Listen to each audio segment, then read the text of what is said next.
तुम Munish ED cover करते हो, क्या ईडी में भी हलचल है इसको लेके? देखिए, ये ना बिल लाने के पीछे थोड़ा बहुत ईडी का भी हाथ है। ईडी ने भी अपने जो इनपुट्स थे, खास करके पिछले 1-2 साल में जो हुआ है उसको लेकर सरकार को दिए हुए थे।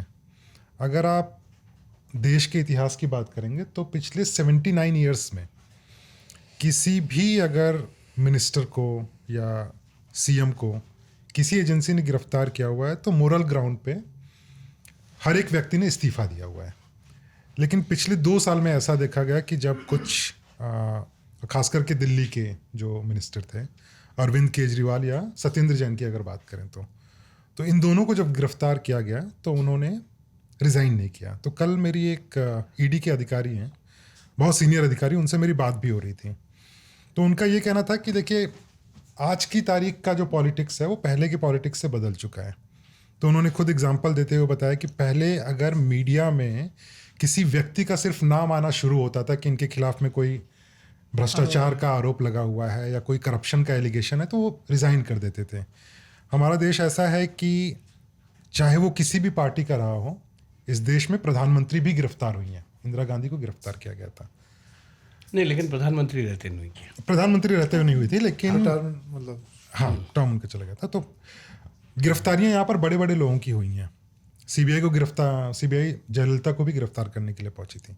तो तमाम तरीके की अलग अलग एजेंसियां जो हैं वो कार्रवाई जब भी पहले हुई है तो लोगों ने मोरल ग्राउंड पे अपना रिज़ाइन दे दिया हुआ है। जब अरविंद केजरीवाल गिरफ्तार हुए तो एक बड़े संकट की स्थिति उत्पन्न हो गई थी और ईडी की तरफ से, सीबीआई की तरफ से ये इनपुट सरकार को भी गया हुआ था कि देश के कानून में कोई ऐसा प्रावधान नहीं है कि किसी की गिरफ्तारी अगर भ्रष्टाचार जैसे सीरियस मामले में भी हो जाती है तो उसमें उसको उस पद से हटाया जा सकता है। वहीं से इसकी शुरुआत हुई थी। एजेंसीज के जो लोग हैं उनका यही कहना है कि वहीं से इसकी शुरुआत हुई और उन्होंने सरकार को भी इसके बारे में जानकारी दी थी कि इस तरह का कोई प्रावधान है नहीं। हालांकि सरकार की ऐसी कोई मंशा नहीं थी कि कोई छोड़े या उसको उसके पद से हटाया जाए, जैसा हिमांशु ने भी थोड़ी देर पहले बोला, ऐसी कोई मंशा थी नहीं उसमें।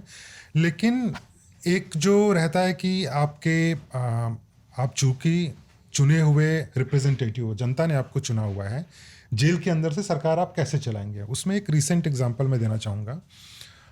सेंथिल बालाजी की हाल ही में ईडी ने गिरफ्तारी करने के बाद उन्होंने भी तय किया कि वो इस्तीफा नहीं देंगे। मामला सुप्रीम कोर्ट पहुंचा और सुप्रीम कोर्ट ने इस मामले की सुनवाई के दौरान सेंथिल बालाजी को बोला कि या तो आप रिज़ाइन करिए, नहीं तो आपकी बेल हम कैंसिल कर देंगे। यानी कि आप जेल के अंदर से सरकार नहीं चला पाएंगे। तो ये 2-3 एग्जाम्पल जो थे ना, उन्होंने मेरे ख्याल से, इसमें आप लोग बीजेपी कवर करते हैं तो आप शायद ज़्यादा बता पाएंगे, ये 2-3 जो इनपुट थे उसके आधार पर सरकार को शायद लगा कि इस तरह के कानून लाने की ज़रूरत है, जिसके बिना पर अगर कोई भ्रष्टाचार के मामले में या कोई सीरियस अगर मामला होता है तो उस मामले में उसको पद से हटाया जा सके। दूसरा एक और चीज़ मैं बताना चाहूँगा कि जिस अधिकारी की मैं बात कर रहा हूँ उन्हीं से मैंने ये भी पूछा कि जो विपक्ष है वो आरोप लगाता है कि अगर इस तरह का कानून आ गया, आपको कोई सरकार को डिस्टेबलाइज करना है तो आप तुरंत उसको गिरफ्तार कर लोगे, कोई चेक्स एंड बैलेंसेस तो होता नहीं है उसमें, ऐसे आरोप लगते हैं आप लोग के ऊपर। तो उनका सीधे तौर पे ये कहना था कि मुनीश, ऐसा कौन सा पिछला केस हुआ है जिसमें हमने बिना सबूत के किसी को गिरफ्तार किया है। अगर पॉलिटिकल अरेस्ट हमारे होते, आरोप लगाए जा सकते हैं, लेकिन अगर पॉलिटिकल अरेस्ट होते तो अरविंद केजरीवाल को हमने गिरफ्तार किया। अरविंद केजरीवाल लोअर कोर्ट से सुप्रीम कोर्ट तक गए, कोई राहत उनको मिली नहीं थी।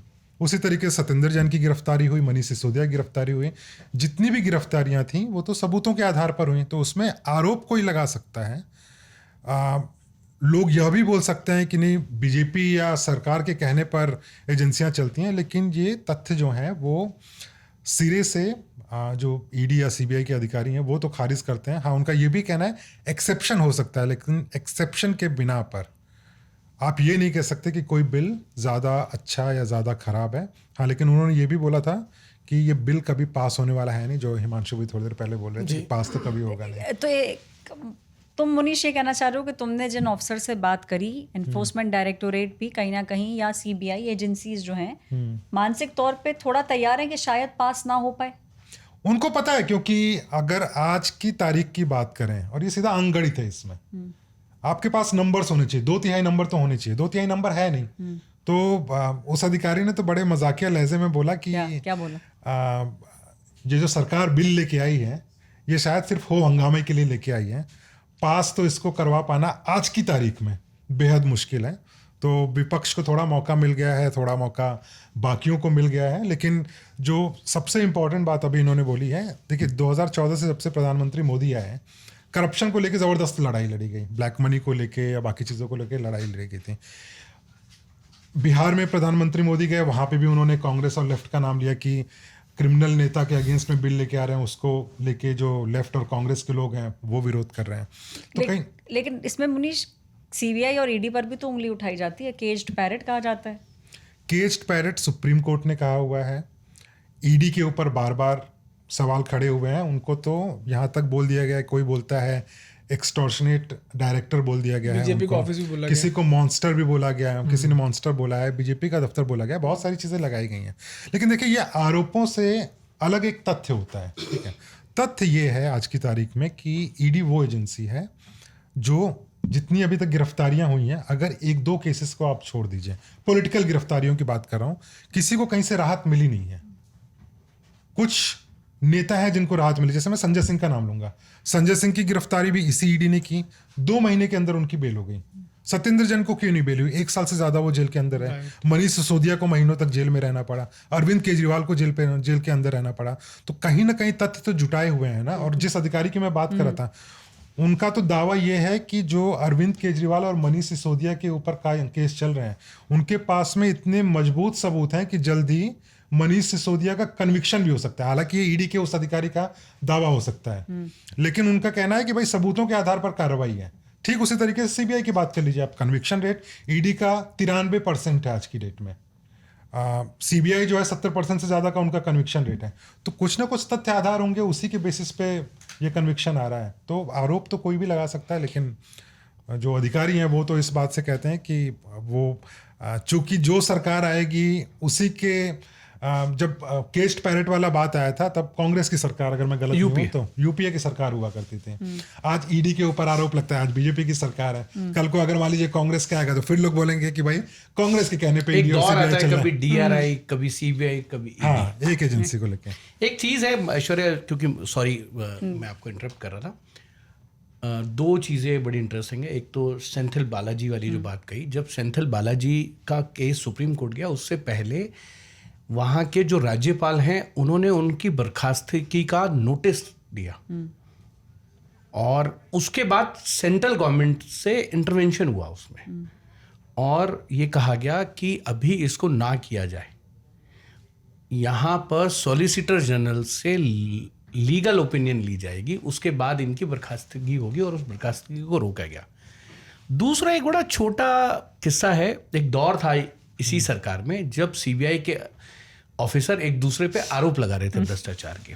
सीबीआई वर्सेस सीबीआई था। तो मैं एक मंत्री जी के दफ्तर में बैठा हुआ था, तो उन्होंने कहा कि यार सीबीआई के दफ्तर के बाहर लिखा है सेंट्रल ब्यूरो ऑफ इन्वेस्टिगेशन। बोले यार यहाँ एक बोर्ड लगा देना चाहिए, कृपया करके अभी यहाँ पे भ्रष्टाचार के केस मत लाइए, अभी हम अपने भ्रष्टाचार के केसों में थोड़े से बिजी हैं।